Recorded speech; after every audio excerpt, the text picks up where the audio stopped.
Goeiedag, dis Kersfees. Geseënde Kersfees, ek hoop jy het 'n wonderlike dag saam met familie en vriende. Ek hoop jy het 'n wonderlike dag saam met Christus, wat vandag aarde toe gekom het om by ons te wees. Ek sê sommer, nie hoe ver jy is, of hoe naby jy is, of so nie, maar op Kersdag versprei ons omtrent 400 borde kos aan minderbevoorregte mense. Die mense bring 12 uur hier na die kerk toe. As jy ekstra kers etes en so aan het, weet nie hoe prakties dit is vir jou om dit noodwendig te doen nie, maar dit is iets wat ons doen. En die ander ding wat ons doen, en wil jy nie asseblief dit oorweeg om daarby betrokke te raak nie. Ons gaan vir jou 'n kort videoetjie wys van ons Aksie Samaritaan projek. Kyk gerus daarna.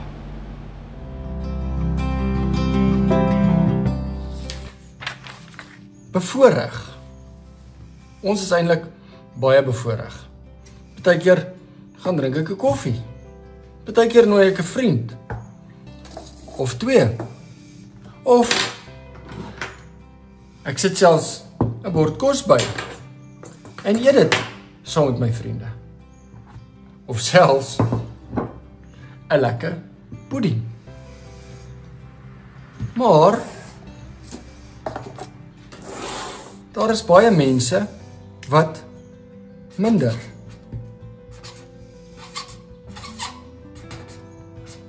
bevoorreg is. Wat het hulle om te eet? Miskien hierdie? Of selfs niks nie? In ons gemeente het ons 'n bediening wat ons noem Aksie Samaritaan. Ons op hierdie stadium 22 gesinne. Dit kan opgaan na tot selfs 30 toe, wat ons op 'n maandelikse basis bystaan met kruideniersware. Ons gee vir hulle 'n kruideniersware pakkie, wat ons baie mooi oor dink. Daar's vleis in dis 'n gebalanseerde pakkie. Dan is ons ook by die gesinne betrokke op 'n maatskaplike manier. Ons met selfs 'n studiefonds begin om die kinders te help om verder te gaan leer. Ons help die kinders in die begin van die jaar met terug skool toe goed, so skoene en penne en so. Ons is regtig betrokke by hierdie gesin. Ons is ook lief vir mekaar. Ons lees saam die Bybel. Ons stuur elke dag vir hulle 'n Bybelse boodskapie. En vandag se Kersdag kollekte is gewoonlik genoeg om vir 1 hele jaar lank vir hierdie gesinne 'n kosbakkie te kan gee. So wil jy nie asseblief vandag mildelik bydra met die Kersdag kollekte nie. Al die kollekte van vandag gaan vir hierdie Aksie Samaritaan projek. Jy is ook natuurlik meer as welkom om 'n EFT na die tyd te doen vir hierdie spesifieke projek. Spesifiseer net duidelik Aksie Samaritaan. Ons is geseën om 'n seën te wees.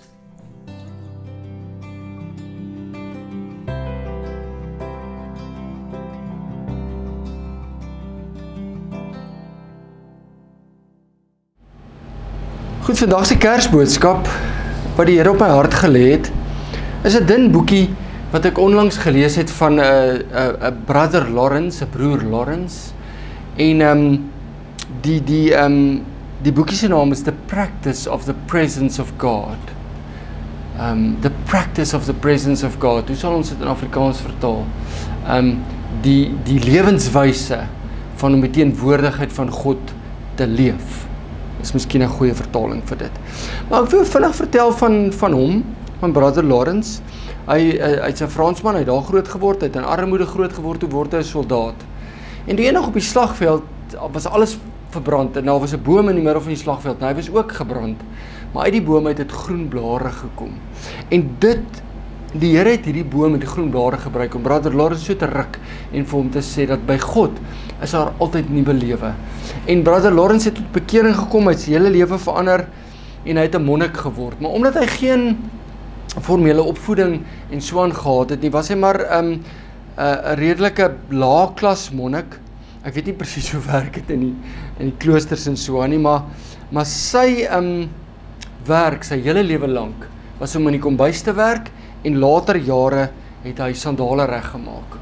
Maar omdat hy so naby aan die Here konstant geleef het, het mense na hom toe begin stroom vir raad en wysheid en gebed. En sy vriend, want dit klink my nie Brother Lawrence kon het regtig die vermoë gehad om 'n boek te skryf, het wel briewe geskryf, maar sy vriend het toe gegaan en alles wat hy met mense gedeel het en die briewe wat hy geskryf het in 'n boekie opgeskryf wat hy noem The Practice of the Presence of God. En ten spyte van sy eenvoud het mense na hom toe gestroom, want wat hy gesê het, hy het gesê alles wat hy doen is geestelik. Hy het gesê as hy aardappels skil, dan is dit geestelik, dan is dit 'n geleentheid vir hom om met die Here te praat, en dan sê hy skil aardappels vir die Here. Hy sê as hy skorrelgoed was, dan is die Here daar teenwoordig, en dan was hy skorrelgoed vir die Here, en die hele dag het hy so met die Here gepraat, en alles was vir hom 'n gebed. Ek wil 2 aanhalings met jou deel van hom. Die eerste een is, there is not in the world a kind of life more sweet and delightful than that of a continual conversation with God. En die ander aanhaling wat ek wil deel met jou is, we can do little things for God. I turn the cake that is frying on the pan for love of Him. We can do little things for God. I turn the cake that is frying on the pan for love of Him. So, alles wat hy gedoen het, het hy vir die Here gedoen. Of hy nou 'n flapjack gebak het in die pan, en of hy aardappels geskil het, en of hy sandale reggemaak het, alles was vir hom geestelik. Hy het alles vir die Here gedoen, en hy was voortdurend in gesprek met die Here. En dit het my geweldig aangegryp. Ek wil 2 tekste met jou deel, wat vandag se skriflesing sal wees. Die eerste een is Matteus 1 vers 23, waar daar staan, die maagd sal swanger word, en 'n seun in die wêreld bring, en hulle sal hom Immanuel noem. Die naam beteken God by ons. Hulle sal hom Immanuel noem. Die naam beteken God by ons. En die tweede teks wat ek met jou wil deel, is Johannes 1 vers 14, waar daar staan, die woord het mens geword, die woord het mens geword, en onder ons kom woon, Ons het sy heerlikheid gesien. Ons het sy heerlikheid gesien. Die heerlikheid wat hy as die enigste seun van die Vader het, vol genade en waarheid. In alles wat ons doen, kan ons God sy heerlikheid sien. Selfs in die kleinste daad, soos om 'n flapjack in 'n pan om te draai, of om skorrelgoed te was, of om iewers heen te ry. In alles wat jy doen, kan jy die heerlikheid van God sien, en jy kan met God praat, en jy kan alles wat jy doen, asof jy dit vir die Here doen. En dit kan 'n mens se hele lewe verander. Kersfees leer ons dat God teenwoordig is. Ons kan hom in alles beleef. Ons kan die hele dag met hom praat. Ons kan hom sien en beleef. Kom ons dink net 'n bietjie aan daai woorde. God is teenwoordig. Die punt is nie dat ek teenwoordig moet wees vir God nie. Die punt is dat God is teenwoordig. My oë moet net oopgaan om dit te sien, want dit is hoekom Jesus aarde toe gekom het. Sy naam is Immanuel. God is met ons. Die woord, met ander woorde, dit wat op 'n boek opgeskrywe was, het vlees geword, het mens geword, en hy is nou hier teenwoordig. Wat baie belangrik is van hierdie teenwoordigheid van God, is dat ons moet verstaan dat hierdie teenwoordigheid kom van God af. God wil by ons wees. Hy wil hê ons moet hom beleef. Hy wil hê ons moet hom sien. Is God in alles? Is God in alles? Wel, kom ek vra 'n paar vrae. Is God in 'n Kersmaal? Dis 'n sekere maklike een. Is God in 'n hawelose se slaapplek op die straat op 'n karton? Is God in kanker? Is God in 'n pasgebore baba, is God in 'n koppie koffie wat ek saam met 'n vriend geniet. Nou kyk baie mooi, luister baie mooi wat ek vra. Ek vra nie, veroorsaak God kanker nie. Ek vra nie, maak God dat die ou op die straat moet slaap nie. Nee? Ek vra, is God in dit? Kan ons hom daar kry? Alles is geestelik. Ons moet God oral soek. Hy is in alles. Brother Lawrence het my in sy boekie geleer dat God veral in eenvoudige dinge is. Ons moet hom nie noodwendig net in moeilike geleerde plekke gaan soek nie, maar veral in eenvoudige dinge, want Jesus is gebore in 'n stal, nie in 'n paleis nie. Hy het in 'n krib gelê, 'n diere se voerbak, nie 'n blink krib wat noem ons kot, wat noem ons nou hierdie ding nie. Hy was die man van smarte, Jesus, die man van eenvoud, die man van armoede. Een ding wat ek wel 'n bietjie verskil van Brother Lawrence in sy boekie, maar wat weet ek nou, né? Is dat hy het 'n askeet geword, die monnikenorde wat hy na toe gaan het, hulle is askete, so hulle sonder hulle 100% van die wêreld af, sodat hulle nie die teenwoordigheid van God kan wees. En ek wonder of dit nie 'n fout is nie.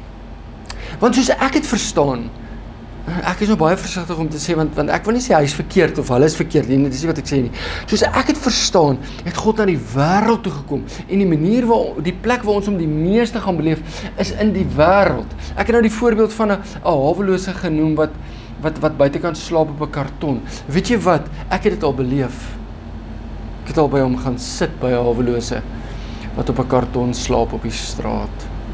En weet jy wat, ek het vir God intens daar beleef. Ek het kanker al in my eie lyf gevoel, ek het nie self kanker gehad nie, maar mense wat baie naby aan my is, het gesterf van kanker, en ek jou sê, dit is seker die tye wat ek God die meeste beleef het. Ons hoef nie van hierdie wêreld te ontsnap om God te vind nie.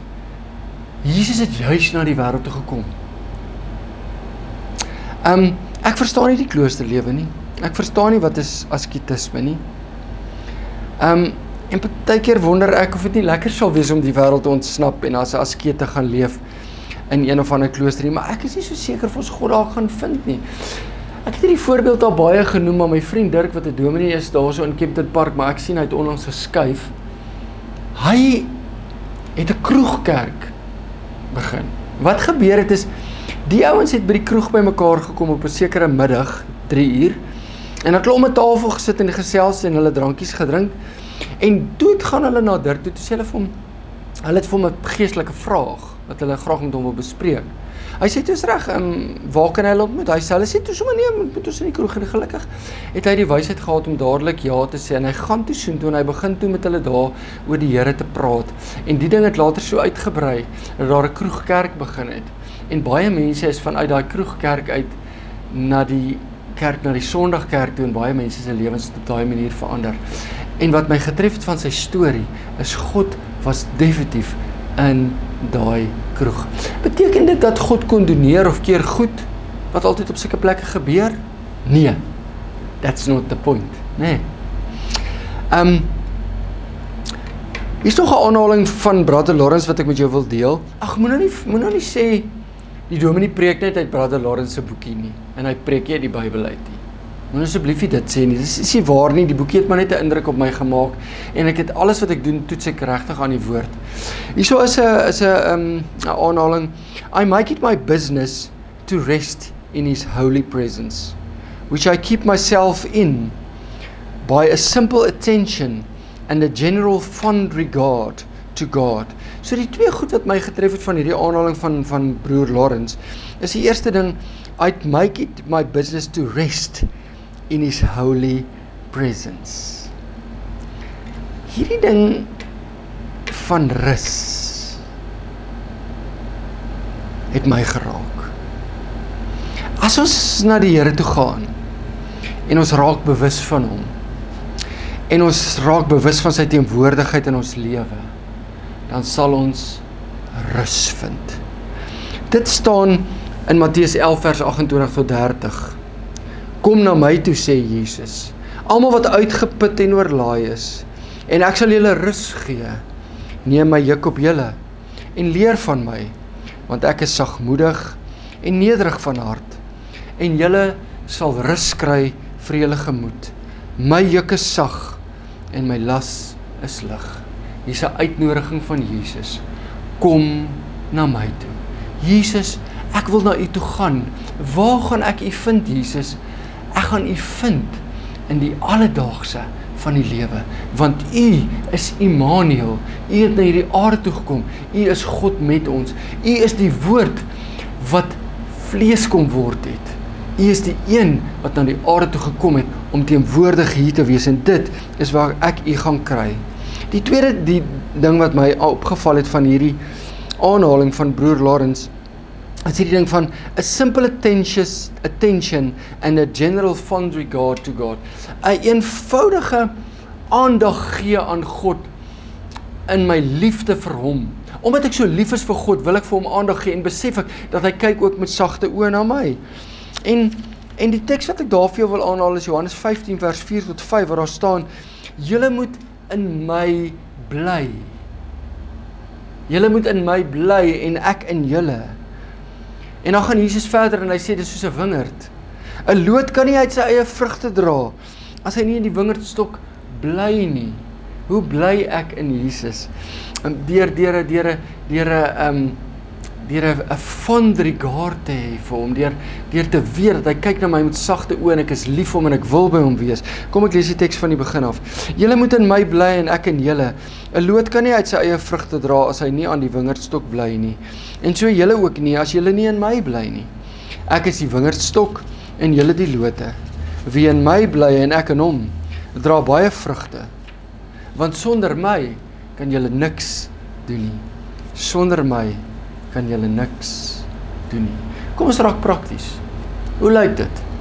Wel, kom ek doen vir jou 'n voorbeeld uit my eie lewe uit. Ek is 'n ouetjie wat hou van oefen. Almal is nie soos ek nie. Jy hoef nie te oefen nie. Miskien brei jy, of miskien skilder jy, of miskien vang jy vis, ek weet nie wat nie. Maar as ek nou so draf, dan sal ek baie keer die teenwoordigheid van die Here beleef en dan begin ek te sing. Een van my gunsteling liedjies is Onvergelykbare God. Dan sal ek draf en sing: Wie is 'n God soos U?